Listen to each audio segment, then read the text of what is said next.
ஒரு பெண்மணிக்கு குடும்ப கட்டுப்பாடு அறுவை சிகிச்சை பண்ணதுக்கு அப்புறமாவும் அவங்க பிரெக்னென்ட் ஆகியிருக்காங்க. இதுல இன்னும் ஷாக்கிங்கான ஒரு விஷயம் என்னன்னா, இந்த குடும்ப கட்டுப்பாடு அறுவை சிகிச்சை பண்ணதுக்கு அப்புறமா 3வது முறையா இவங்க பிரெக்னென்ட் ஆகியிருக்காங்க அப்படின்றதான் ரொம்ப அதிர்ச்சியான ஒரு விஷயம்.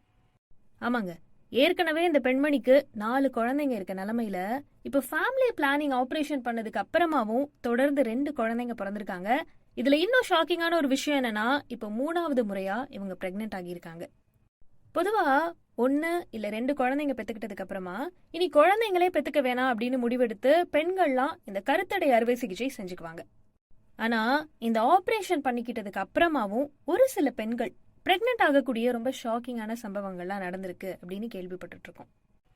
என்ன நடந்திருக்குன்னா, பீகார் மாநிலத்துல முசாஃபர்பூர் மாவட்டத்துல இருக்கக்கூடிய கேயோட்சா அப்படின்ற கிராமத்தை சேர்ந்தவங்க தான் புல்குமாரி தேவி. இந்த பெண்மணிக்கு ஏற்கனவே 4 குழந்தைங்க இருக்காங்க. இவங்களோட ஹஸ்பண்ட் ஹரியானால கூலி வேலை பார்த்துட்டு இருக்காரு.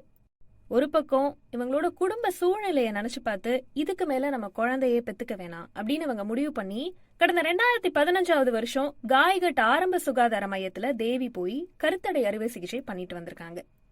ஆனா இதுல ஷாக்கிங்கான ஒரு விஷயம் என்னன்னா, கடந்த 2018வது வருஷம் புல்குமாரி தேவி திரும்பவும் பிரெக்னென்ட் ஆகி இவங்களுக்கு ஒரு ஆண் குழந்தை பிறந்திருக்கு.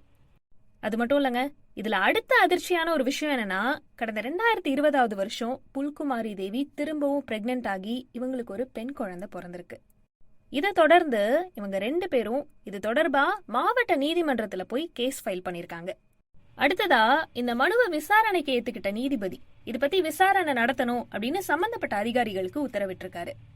அது மட்டும் இல்லாம புல்குமாரி தேவி குடும்ப கட்டுப்பாடு அறுவை சிகிச்சை செஞ்சுக்கிட்ட அந்த ஆரம்ப சுகாதார மையம் பாதிக்கப்பட்ட இந்த பெண்மணிக்கு 6000 ரூபாய் இழப்பீடா கொடுக்கணும் அப்படின்னு உத்தரவிட்டிருக்காரு.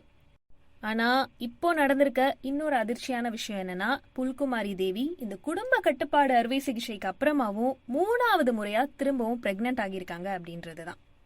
ஆனா இந்த ஷாக்கிங்கான சம்பவத்துல புல்குமாரி தேவியோட பிரச்சனை சரியாச்சா, என்ன மாதிரியான தீர்வு இவங்களுக்கு கிடைச்சது அப்படின்னு கேட்டீங்கன்னா, ஆரம்ப சுகாதார மைய அதிகாரிகள்லாம் விசாரணை நடந்துட்டு இருக்கு அப்படின்னு மட்டும் தெரிவிச்சிருக்காங்களாம்.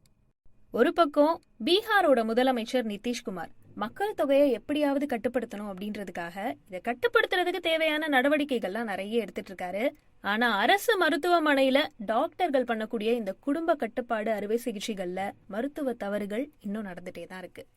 பீகாரை சேர்ந்த ஒரு பெண்மணிக்கு குடும்ப கட்டுப்பாடு அறுவை சிகிச்சைக்கு அப்புறமாவும் இவங்க 3வது முறையா பிரெக்னென்ட் ஆகியிருக்காங்க. கேட்கவே ரொம்ப ஷாக்கிங்கா இருக்கக்கூடிய இந்த விஷயத்தை பத்தி நீங்க என்ன நினைக்கிறீங்க அப்படின்றத மறக்காம கமெண்ட்ஸ்ல சொல்லுங்க.